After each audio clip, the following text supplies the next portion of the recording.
Now we're learning that allegedly Brennan did have a hand in putting this out and may have allegedly lied to Congress when he was asked about all of this. Of course, he's freaking out right now. I showed you some sound the other day. He looked like he was ready to cry right on the set at MSNBC saying, no, I've been over everything I did. I didn't do anything wrong. I mean, these guys are very, very clever. Here he is again, just as all of this came out from Tulsi this summer, insisting on his innocence. And of course, MSNBC playing along with the ride. To preserve what we believe to be our democracy. And it's particularly important for people who I think are nonpartisan or apolitical like me. I'm not a registered Democrat or Republican. I eschew politics, quite frankly. Mm-hmm. I served 6 presidents, 3 Democrats and 3 Republicans.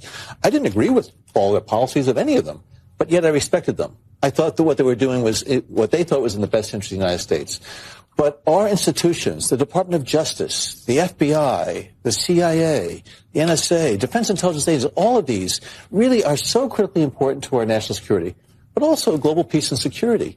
And when we see these institutions being torn down and being used as political footballs, this is really detrimental to, I think, our interests as a country.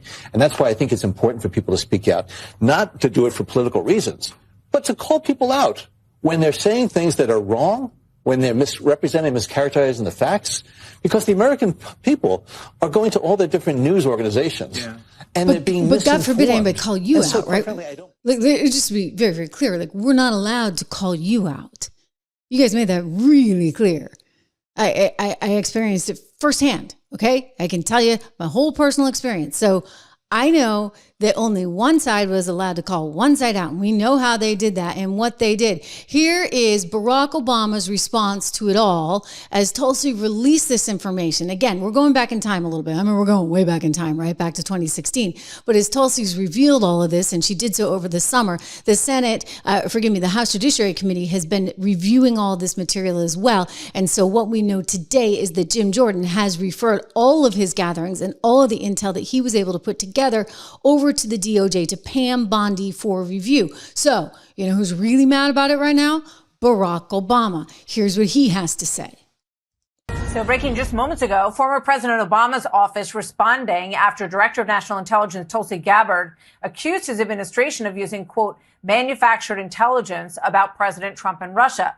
Gabbard sending a referral to the Justice Department and calling for, quote, accountability. President Obama's office saying, quote, nothing in the document issued last week undercuts the widely accepted conclusion that Russia worked to influence the 2016 presidential election, but did not successfully manipulate any votes. These findings were affirmed in 2020 in the report by the Bipartisan Senate Intelligence Committee led by then Chairman Marco Rubio. That report moments ago from President Obama's office, the story that we were discussing earlier in the hour.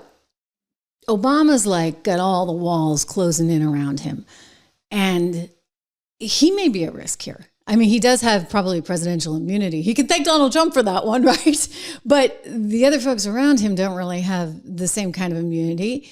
I mean, I do know that there was a whole lot of auto pen stuff going on the last final days of the Biden administration to try and make sure everybody was off the hook.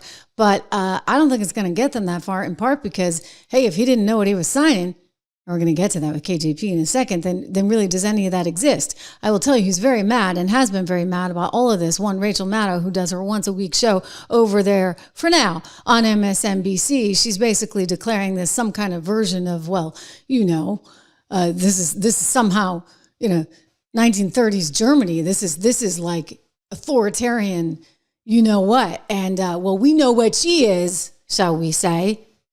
I mean, she's a bit of a conspiracy theorist, but, it's neither here nor there. Let's just at least listen to her sort of defense of Obama and the rest of them. Life in the United States is profoundly changing, is profoundly different than it was even 6 months ago. Because we do now live in a country that has an authoritarian leader in charge. We have a consolidating dictatorship in our country. And it sounds melodramatic to say it. I know. Yeah. But just Go with that for a minute, right? Think in melodramatic terms. Think in cinematic terms. Oh, yes, Imagine the cartoon level caricature. I'm sorry, but she is so cinematic in her flowery language that she tries to employ to take you down some kind of nut job or rabbit hole every day. But okay, let's humor her. Of what you think a dictatorship looks like. Huh.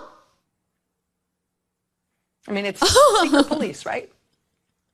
A massive, anonymous, unbadged, literally my masked, gosh, oh my gosh, oh totally my gosh, oh my gosh, oh my gosh, oh my gosh, oh my gosh, oh my gosh, oh my that gosh. I apparently has can't infinite take funding, the woman but no anymore identifiable. because, you know, we don't need to see that kind of version of crazy here. But I want you to at least know what's out there, right?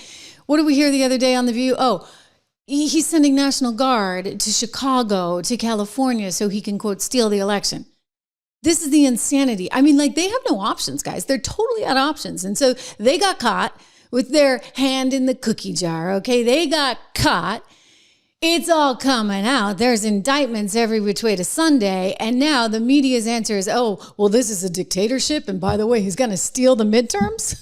I mean, you guys must be really desperate. And you think we're stupid for some reason.